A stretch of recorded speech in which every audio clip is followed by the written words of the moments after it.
안녕하세요. 오또행이에요. 다른 영상과 좀 구도가 비슷하죠? 옷도 똑같고. 방금 전까지 제가 책을 읽을 때 무엇을 기록하며 읽는지, 어떻게 기록을 하면서 읽는지를 설명하는, 공유해드리는 영상을 찍고 나서 바로 그 다음 영상 또 찍어봅니다. 또 다른 구독자님들께서 물어봐 주신 것은 저의 독서 모임 생활을 궁금해 하셔가지고 그것을 오늘 공유해 보려고 하는데요. 무엇을 공유하면 좋을까? 그냥 편하게 또 나눠보도록 하겠습니다. 저는 그간 독서 생활을 혼자서 쭉 해왔어요.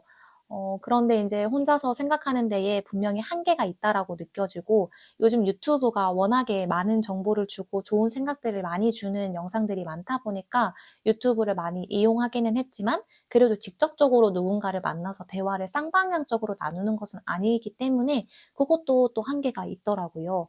그래서 독서 모임을 하고 싶다라는 갈망이 늘 있었지만 제 스스로가 나는 책을 잘 못 읽는 사람이고 멋있게 잘 못 읽는 사람이고 아는 게 많이 없는데 독서 모임 나갈 수 있을까? 할 수 있을까? 그리고 한다고 해도 어디서 찾을 수 있을까? 이런 고민들이 늘 있었고 좀 위축돼 있었던 것 같아요. 그러다가 최근에 친구가 소모임이라는 어플을 알려주어서 등산 모임을 먼저 가입하게 되었습니다. 그런데 저는 어플을 통해서 누군가를 만난다는 것에 대해서 거부감이 조금 있었던 사람이에요. 익명의 누군가를 만나는 것에 대해서 좀 제가 겁도 많고 그래서 거부감이 있었는데 나가보니까 정말 좋은 사람들이 많고 제가 우물 안의 개구리의 삶을 살았구나.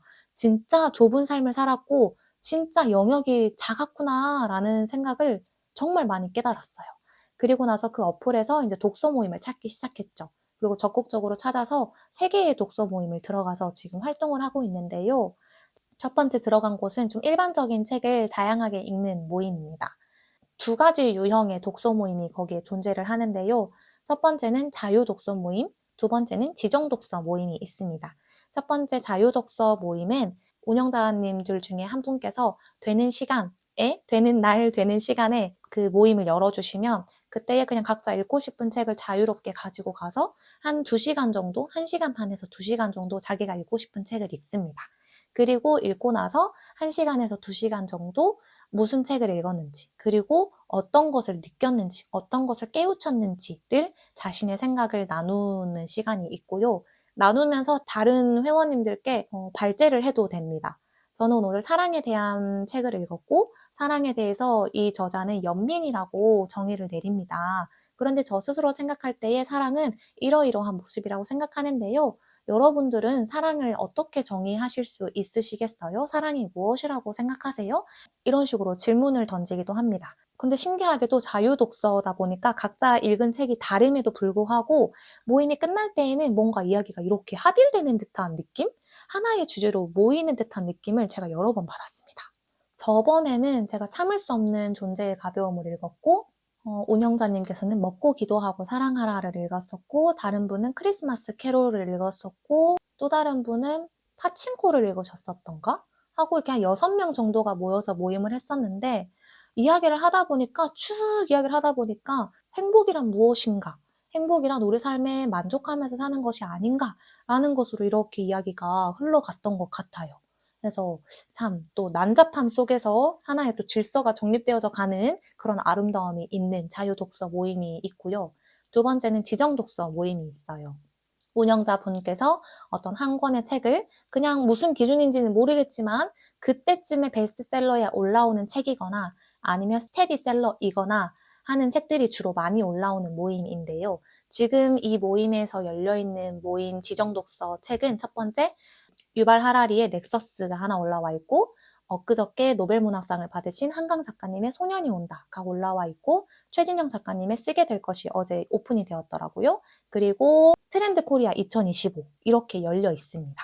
그래서 운영자님들이 여러분이 계시다 보니까 본인이 읽고 싶은 책을 읽고 싶은 날짜, 시간, 장소를 정해서 오픈을 해주시면 거기에 참석을 눌러서 이 책을 지정된 독서를 다 읽고 가는 거예요. 그래서 근데 가기 전에 그 모임이 열리기 한 2, 3일 전쯤에 그 책의 내용을 가지고 운영자님께서 발제문을 올려주십니다. 질문은 총 5개에서 6개 정도로 만들어져 있고요. 거기에 대한 본인의 답을 생각해서 가고 그 생각을 나누는 한 2, 3시간 정도 생각을 나눕니다. 그런 방식으로 운영이 되는데 저는 책은 열심히 읽고 책은 완전 꼭꼭 씹어서 가지만 발제문에 대한 답은 미리 생각해 가지 않는 편입니다. 처음에는 답을 생각하고 갔는데 미리 생각하고 가버리면 저 스스로를 멋들어지게 포장하고 싶다라는 그 욕망이 저에게 큰 것 같아요. 그래서 자꾸 완전 거짓말은 아닌데 자꾸 멋있게 제 생각을 포장하려고 하는 것 같고 자꾸 뭘 감추게 되는 것 같고 이래서 저는 그냥 발제문을 읽고는 가지만 그에 대한 구체적인 답은 생각하지 않고 가는 편입니다. 그렇게 지정 독서 모임이 있고요. 두 번째 제가 하고 있는 독서 모임은 고전 문학만 읽는 독서 모임을 최근에 들어갔습니다. 그래서 거기에서 지금 진행된 책이 브람스를 좋아하세요 점점점이랑 에브리맨이 진행됐고 또 안나 카레니나는 지금 열려 있는데 12월 달에 진행될 예정이고 근데 워낙에 사람들이 많이 하고 싶어 하다 보니까 12월에 열릴 예정임에도 불구하고 지금 참석 인원이 다 차 있습니다. 그리고 다다음 주에 열릴 것은 알랭드 보통의 불안인데요. 사실 이거는 고전 문학이라고 하기에는 애매하긴 하지만 올라와 있더라고요. 그래서 거기에 제가 참석을 눌렀고 그리고 그 모임에서 그 모임 원중분에서 한 분이 작가님으로 이제 조금씩 발돋움을 하시는 것 같아요. 그래서 그 작가님께서 쓰신 단편 소설집도 한 번씩 공유해서 읽어보고 피드백을 하는 시간도 있는데 거기는 제가 아직 그 정도까지 친밀감을 쌓지 못해서 가보지는 못했습니다만 그런 식의 모임도 있는 것 같습니다. 나스메 소세키의 그 후라는 작품도 올라왔더라고요. 요 모임도 발제문을 미리 올려주시고 그 발제에 대한 답을 또 미리 생각해가는 구조로 지정독서 모임으로 이렇게 운영이 되는데 거긴 자유독서 모임은 없습니다. 지정도서 모임으로 운영이 되는데 3시간을 진짜 꽉꽉 채워서 이야기를 하더라고요. 첫 번째 말씀드렸던 그 독서 모임은 참여 인원이 6명인데 두 번째 말씀드리는 이 고전문학 모임은 인원이 8명이에요. 그러다 보니까 3시간이 부족한 경우도 많습니다. 그리고 굉장히 문학을 문학으로만 바라보지 않고 영화까지 연계해서 발제문을 굉장히 퀄리티 있게 올려주시더라고요. 그래서 저번에 브람스를 좋아하세요 라는 그 책에 연관해서 또 어떤 영화를 알려주셨는데 제가 지금 제목이 생각이 안 납니다. 카메라를 끄고 편집할 때 띄워드리도록 하겠습니다. 이 영화를 함께 연계해서 발제문을 올려주셨었는데 이동진 평론가님께서도 굉장히 좋은 영화다라고 추천을 하셨던 영화더라고요. 사랑의 덧없음을 알고 싶으시다면, 사랑의 진정한 모습을 알고 싶으시다면 이 영화 추천드립니다. 그리고 세 번째 모임은 약간 경제 쪽 책을 많이 읽는 모임이에요.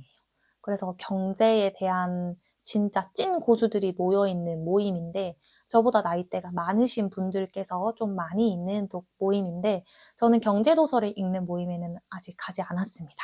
제가 경제에 대해서 정말 하나도 모르기 때문에 가면 이게 민폐를 넘어서서 걸지적거리는 존재가 될 것 같아서 경제도서 모임은 가지 않았고요. 근데 경제도서 모임이 한 4번 정도 열린다 하면 한 번은 지정도서 모임, 약간 일반적인 책을 읽는 이런 책을 읽는 모임이 한 번 열리는데 자주 열리지 않아서 이 모임은 제가 한 번 참여했습니다. 아직까지 지정도서 모임이 안 올라오고 계속 경제도서 모임만 올라와서 아직 가고 있지 않은데요. 자유독서 모임이 은근히 많이 열리더라고요. 근데 저는 이제 혼자서도 책을 읽는 습관이 되어 있는 사람이다 보니까 자유독서 모임을 잘 가지 않게 되는 것 같습니다. 근데 물론 가면 제가 읽은 책에 대해서 이야기를 나누는 데에 한 번 더 정제가 되고 또 다른 사람들의 책 소개를 들으면서 다른 사람들의 삶의 이야기를 들으면서 얻는 그런 인사이트가 분명히 있을 텐데 저는 내향적인 사람이기 때문에 집에서 혼자 보내는 시간만으로 너무 충분히 행복해서 잘 나가지 않게 되는 것 같아요. 자유 독서 모임은. 근데 제가 하고 있는 독서 모임 외에도 다른 독서 모임을 조금 더 들어가 볼까 해서 매일매일 새로운 독서 모임 없나라고 하면서 구경을 하는데요. 대부분의 독서 모임이 자유 독서 모임이 많습니다. 그 말은 지정 독서 모임을 했을 때 발제를 해야 한다라는 부담이 있을 수 있고 또 지정 도서 모임을 했을 때 모든 사람들이 결이 다르기 때문에 인원을 모으는 데 좀 어려움이 있을 수 있고 또 지정도서 모임을 했을 때 어쨌든 그 지정도서를 지정한 사람이 있을 거 아니에요. 그러면 그 사람이 이 모임을 이끌어 나가야 하는데 그런 역량이 되는 사람들, 책을 진짜 제대로 볼 수 있는 사람들의 그런 필요한 역량에 대한 부담감이 좀 있지 않을까라는 생각이 듭니다. 그래서 자유 독서 모임이 많은 것 같고요. 독서 모임에 대한 갈망이 있으시다면 너무 어렵게 생각하시지 마시고 그냥 편안하게 제가 했던 것처럼 어떤 어플을 통해서 좋은 사람들을 찾아보시는 것도 좋은 것 같고 또 도서관에 지역 도서관에 가보시면 문화센터에서 열리는 그런 특강 같은 것도 많이 있어요. 그런 것들을 이용하시면 책을 좋아하는 사람들을 만나실 수 있을 거예요. 그런 만남으로 출발점을 해서 독서 모임을 형성하셔도 되고 아니면 카카오톡 오픈 채팅방에 독서 모임 지역에 있는 독서 모임을 찾으시면 분명히 있을 거예요. 근데 또 익명성을 가지고 있기 때문에 조금 위험성이 있다라는 좀 그런 단점도 있고요. 수도권에 사시면 그런 모임이 훨씬 많기 때문에 더 많이, 더 쉽게 찾으실 수 있을 것 같고요. 학생이시면 학생 커뮤니티에 그런 스터디 모임처럼 독서 모임이 분명히 있을 거기 때문에 더 쉽게 찾으실 수 있을 것 같습니다. 하지만 이제 저 같은 직장인, 전혀 커넥션이 없는 직장인 분들이라면 소모임 어플을 사용하시는 것도 괜찮을 것 같습니다. 아니면 요즘에는 온라인에서 책 읽기 챌린지 이런 거 많이 하잖아요. 그리고 나서 매일매일 자기가 읽은 책 부분 사진 찍어서 올려서 인증하고 또 그거에 대해서 느낀 점 올리고 이러는 챌린지가 굉장히 많더라고요. 그런 거 이용하셔도 괜찮을 것 같습니다. 어쨌든 방법은 다양하지만 독서 모임을 누릴 수 있는 방법은 다양하지만 확실히 하나 드리고 싶은 말씀은 너무 무서워하지 말라는 거예요. 저도 독서 모임을 나갈 때 나 너무 준비를 좀 덜 했나? 나 더 읽었어야 됐나? 더 꼼꼼히 읽었어야 했나? 라는 이런 부담감을 가지고 나갔었는데 아니요. 전혀 그런 거에 대해서 사람들 전혀 개의치 않고 또 각자의 분야가 일하는 분야가 다르다 보니까 살아온 결이 다르다 보니까 그 이야기가 이렇게 만나는 지점들이 진짜 아름답습니다. 서로서로 품어주면서 어쨌든 책을 읽는 사람이라는 것은 이 새로운 이야기를 받아들일 수 있는 그릇이 있는 사람인 거잖아요.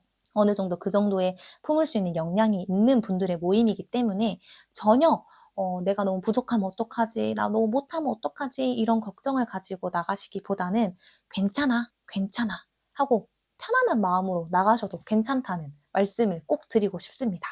그리고 내가 주도적으로 독서 모임을 만들고 싶다? 만드세요. 저는 만드시는 것도 추천드립니다.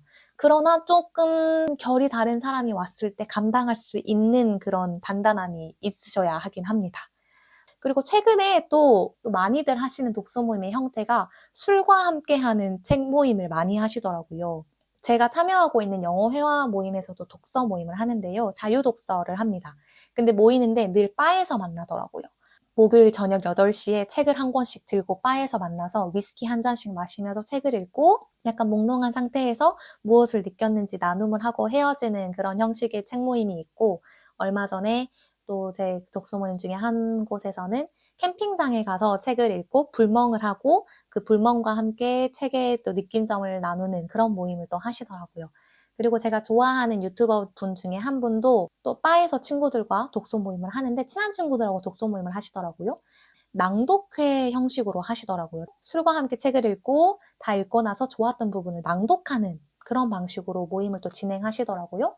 근데 그게 민음사 회사에서, 민음사 출판사에서 있는 모임이래요. 그래서 그거를 이렇게 인사이트 받으셔서 그런 모임을 진행하신다고 하던데 그런 모임도 괜찮을 것 같습니다. 우선 나의 생각을 나누는 것이 좀 껄끄럽다, 좀 불편하다, 아직까지는 부담스럽다라고 하신다면 낭독을 먼저 하시는 것부터 출발하시는 것도 괜찮은 것 같아요. 그리고 책을 읽고 느낀 점을 남기는 것 자체가 좀 어려우신 분들 있잖아요. 그런 분들은 먼저 필사를 하시는 것도 좋은 것 같습니다. 모방은 창조의 첫걸음이라고 하잖아요. 어쨌든 그거를 낭독하고 필사하는 것부터 독서의 생각을 모으는, 생각을 여는 그런 출발점으로 삼는 것 나쁘지 않은 것 같습니다. 오늘은 편하게 제 독서 모임 생활을 나눠보았는데요. 저의 이 요란한 나눔이, 난잡한 나눔이 또 여러분에게 도움이 되었으면 좋겠습니다. 조금이나마 도움이 되었다면 좋아요, 구독 부탁드리고요. 다음에 또 봬요. 안녕히 계세요.